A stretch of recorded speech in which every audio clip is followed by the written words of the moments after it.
All right. Um, Two young men have been found by Rapid City.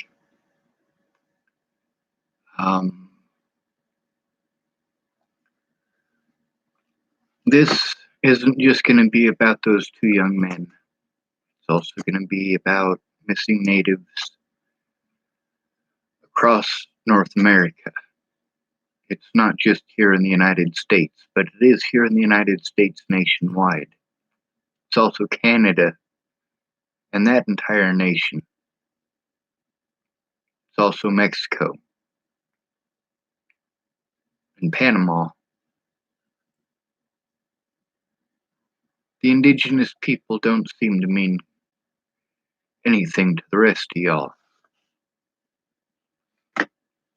Obviously, I'm not a Native American. I was born here, so I guess technically I am, but it's not my genetic lineage.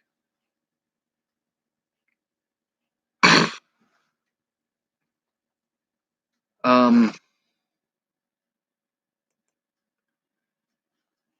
Robert Kills Enemy Jr. and Vincent Little Dog were two people that I reported on around the same time as Selena Not Afraid disappeared. Somebody reached out to me and let me know about these two young men. I made a video about them. When I made the video about Selena Not Afraid, it got over 12,000 views. The one about Robert Kills Enemy Jr. and Stephen Little Dog, it got less than 200. When these two young men went missing, and I posted up about it, people didn't want to pay any attention to these two young men because they're males. They don't matter as much, apparently. And we see this a lot. By we, I mean all of us. You guys, myself, all of us. Or rather, we don't see. We selectively look away. Missing men are not as important as missing women, apparently. Getting the word out is not as important, apparently. Those of you who are familiar with MMIW, that's Missing and Murdered Indigenous Women, but it's really MMIP, Missing and Murdered Indigenous People. Two bodies were found. Um,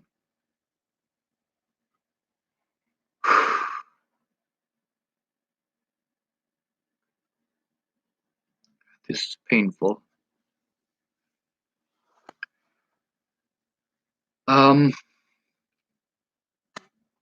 there's an autopsy. Obviously, these young men did not have the assistance in searching that Selena Not Afraid did. The fact that so many people hated me, I believe, helped to find Selena Not Afraid. The fact that she was female and people thought that I might have done something to her, might have contributed to help finding her, and the fact that literally thousands of people saw my videos made the police and the FBI want to get more involved than they have in any other Native American missing persons case in the history of my lifetime.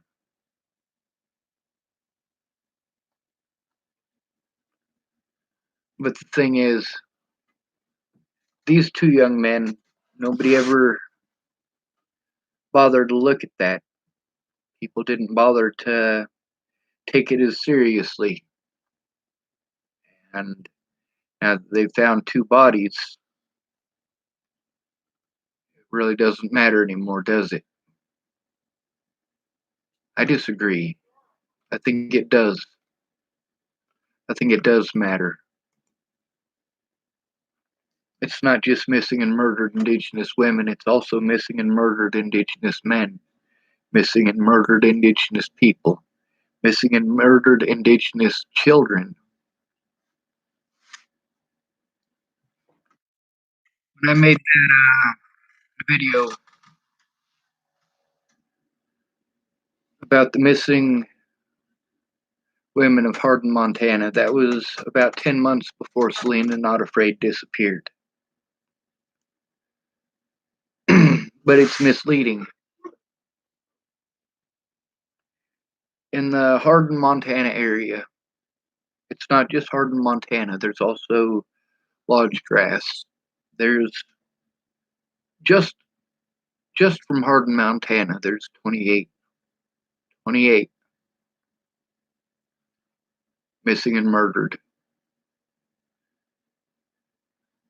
Now you want to consider the surrounding areas, you're looking at over 100 of them.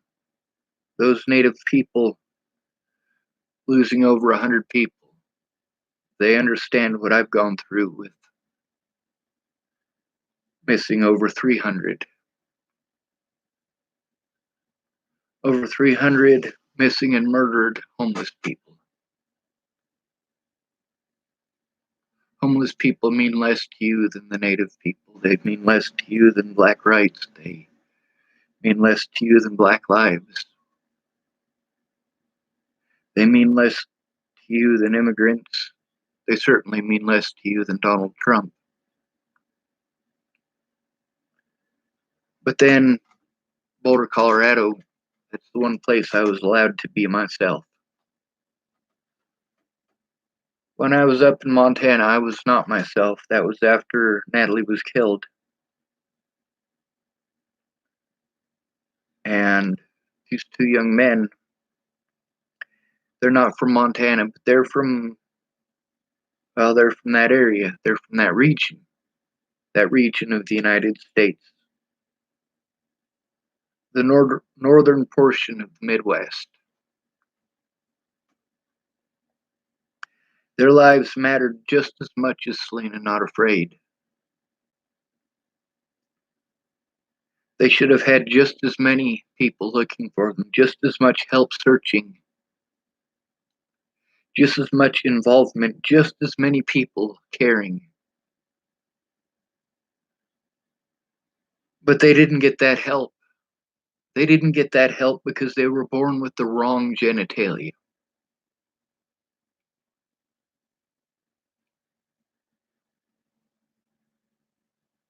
Just like many of the homeless, they're born into families that just don't care. Now, these two young men, pending an autopsy to find out if it really is them,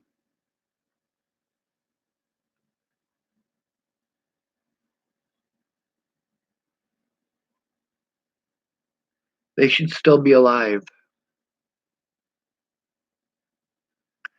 I know for certain that in Selena Not Afraid's case, that if it hadn't been for the wrongdoing of the people that she was with, she would still be alive. I know that with Natalie Bollinger, if the police had taken it seriously before Natalie was killed, that she would still be alive. She needed help. Just like I need help, just like many of you need help. But the fact is, the United States government doesn't care to help. They're not going to expend the resources to do what's right unless you pressure them to do so. Selena Not Afraid, that was just one situation where I was able to use the notoriety and hatred towards me to force them. And yeah, that's putting a lot of credit on me. Most of it is not. It's not credit that needs to go to me. It needs to go to the Native people who shared that. Whether they shared it because they hate me or shared it because they wanted to find Selena, they still shared it. They still made it so incredibly public that the police had to do their jobs, or at least pretend to. Now, they said some things about Selena Not Afraid.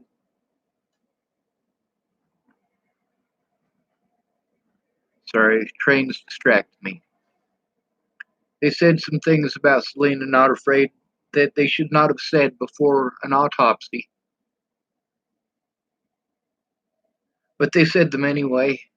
And that right there showed that it was all just a show. They expended all of those resources just because they were pressured to do so. With these two young men, there's a possibility that if they had gotten the kind of exposure that Selena Not Afraid got, if they had gotten the same exposure that Natalie Bollinger got, they might still be alive. But we don't know. We can't ask them.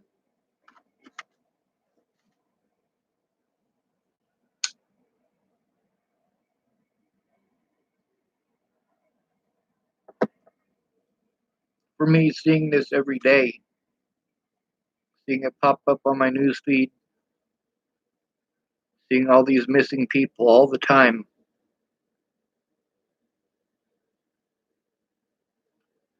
it's a reminder that Americans are complacent. You know who it was that was doing all that searching up there for Selena Not Afraid? It was her friends and family. It was people who cared about her that went out and actually did that, actually did the legwork. People cared to actively get involved in what needed to be done. Brandon Ratner, he's a friend of mine. He gave me a ride to Wyoming to go to my court date in Rawlins, Wyoming. When I let him know about Selena Not Afraid, he was gonna drop what he was doing and go there to Montana to help find her. Mind you, this dude's a white guy. He's white.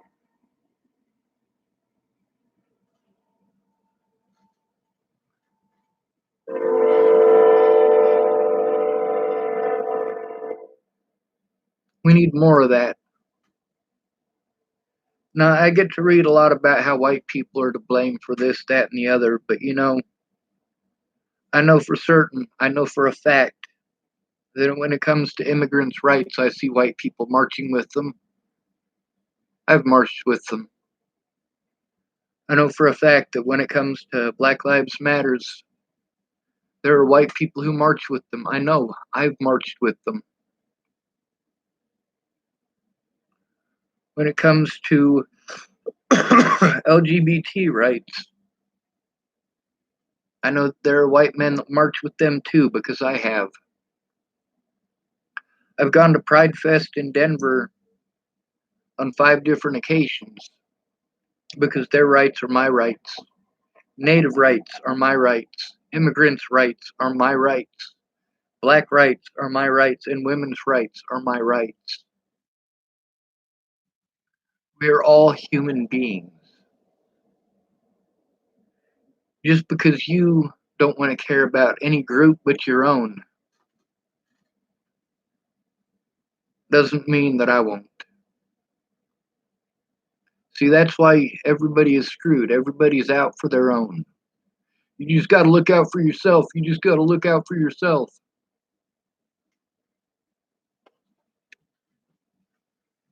So I'm going to read you a poem here.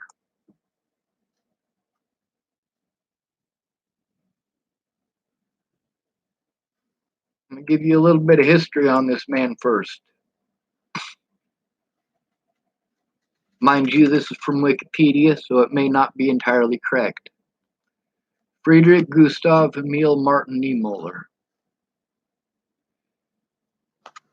He was born 14th of January 1892. He died the 6th of March 1984.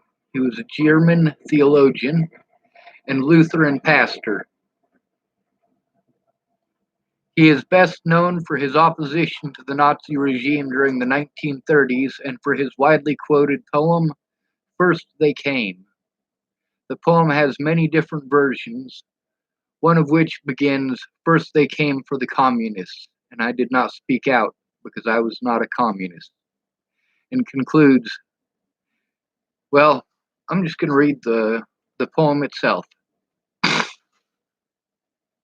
You guys can look his name up later. He also wrote a book, by the way. Now let's scroll through this until we actually find the poem.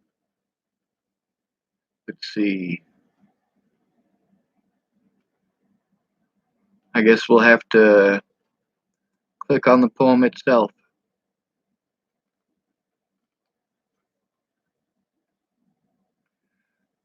The Holocaust Memorial Day Trust.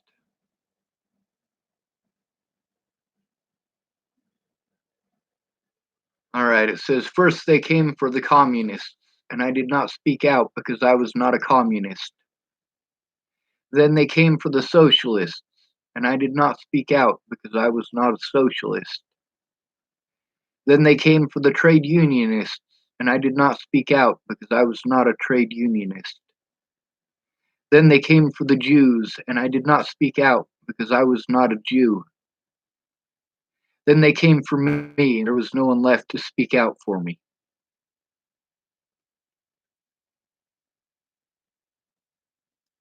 The man lived through the German occupation. He lived through the Nazi occupation. For the rest of his life, he felt the grief of watching them do these terrible things to human beings. He got to see firsthand what happens when we allow these things to happen. Allow them. It's not that he could do nothing, it's that he chose to do nothing. I will not choose to do nothing.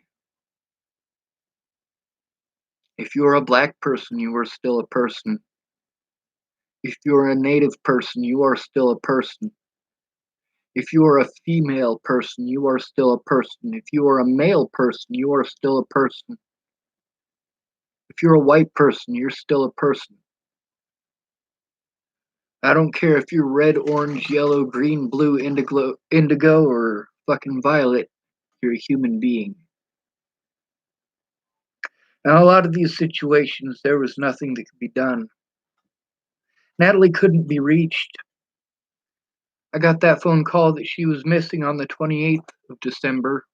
They wrote down that she didn't die until the 29th of December of 2017.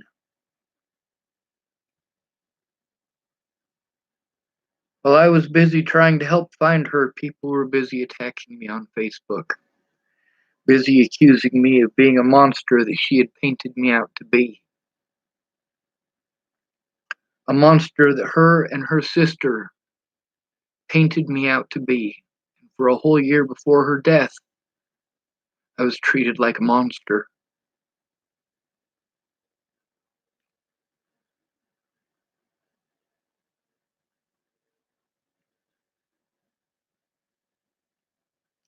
The cops didn't care, my friends didn't care.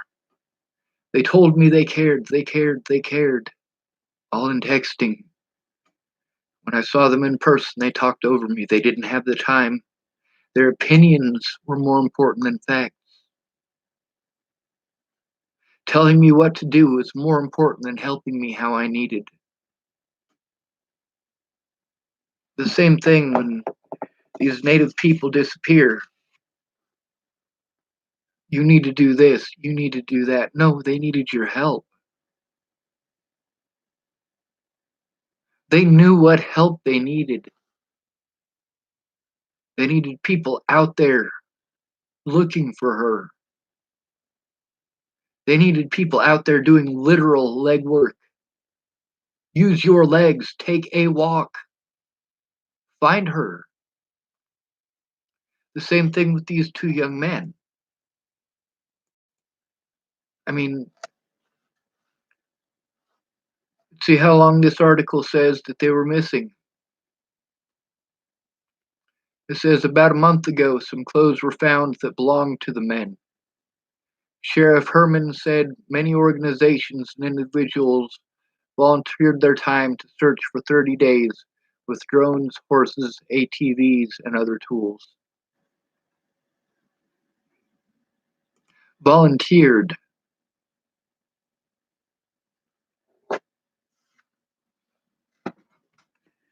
Did they have the media attention that Selena Not Afraid did? And Selena Not Afraid didn't get very much media attention. She didn't, by comparison with Natalie. But then again, Natalie's a pretty white girl. So she matters more, right? And Selena Not Afraid, she's a pretty girl. So she matters more, right? Doesn't she? No, she doesn't. Robert Kills Enemy Jr. and Vincent Steve Little Dog. The names that it has up here.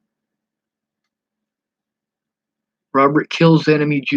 and Vincent Stephen Little Dog. Yeah, they matter just as much. They're just as human as Natalie was. They're just as human as Selena was.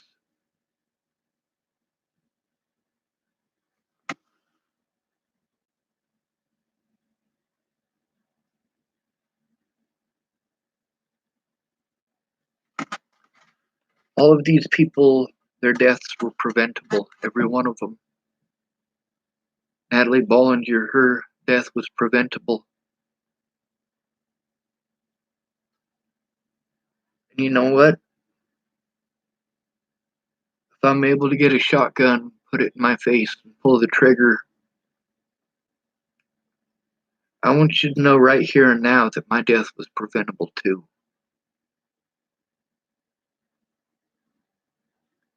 People know what help they need. When you promise you're going to help them how they need and you don't show up, it does make a difference. When Natalie disappeared, I needed people out there finding her, helping to get her somewhere safe.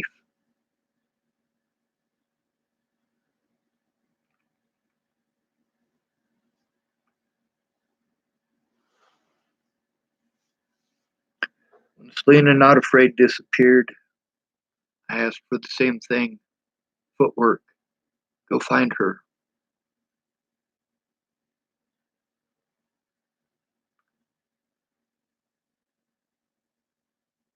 When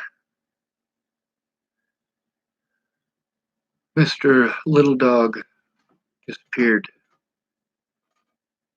same thing.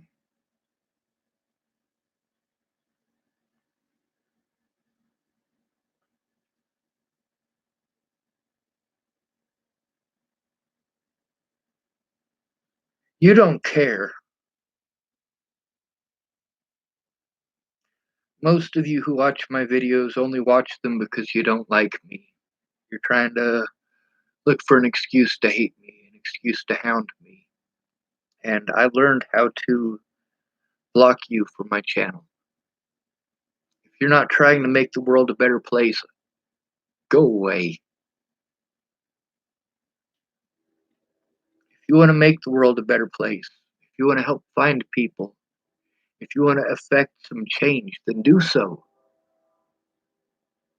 Don't just look for excuses to treat people like crap. I mean, imagine how Selena's family felt. I want you to think about that for a moment. I want you to look. Look at your brother. Look at your sister. Look at your son or your daughter, your aunt, your uncle, your grandma, your mom. I want you to imagine that they're dead in a field somewhere.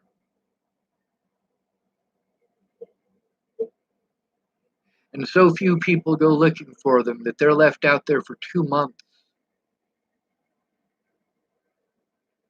And then I want you to think about how they got there. I want you to imagine the amount of time that they were alive that you could have done something. I want you to imagine your little girl out there freezing to death in a field.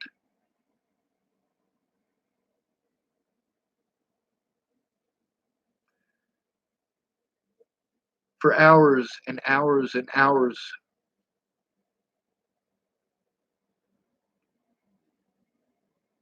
And I'm still not entirely convinced that Selena Not Afraid was just exposed to the elements. I think she was murdered by exposure. That's very common in that area, to murder people by preventing them from having access to adequate clothing when you throw them out in the middle of fucking nowhere. When Gilbert, that's one of the gentlemen that I met up there in Hardin, Montana, when he was telling me about the situation up there, he was telling me that these people are dropped off between there and Lodge Grass. They find a lot of dead people out there. They freeze to death. That is murder by exposure. The people who did that to Selena Not Afraid literally killed her. They are responsible for her death. But we're not going to hold them responsible, are we? We're going to call it an accident. Selena Not Afraid had a sister who was killed a year earlier by the Billings airport. She was clipped by a driver, and they never found her killer. One of the women who was with Selena Not Afraid when she died was also with her sister when she died. And in both cases, she couldn't remember anything.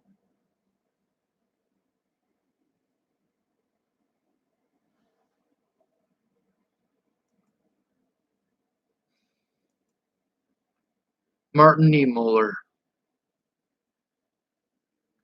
a Lutheran pastor, spoke about this. I want you guys who do your prayer thing, go ahead and pray for Natalie Bollinger. Go ahead and pray for Selena Not Afraid.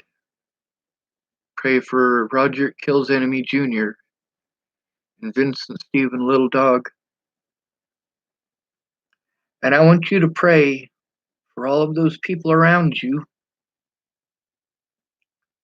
your brothers, your sisters, your mothers, your daughters, your sons, your fathers, your grandfathers and grandmothers, your cousins, your friends, your family. I want you to even pray for your enemies. Pray that they not be your enemies. Pray that they're safe. Because just like you, they have families too.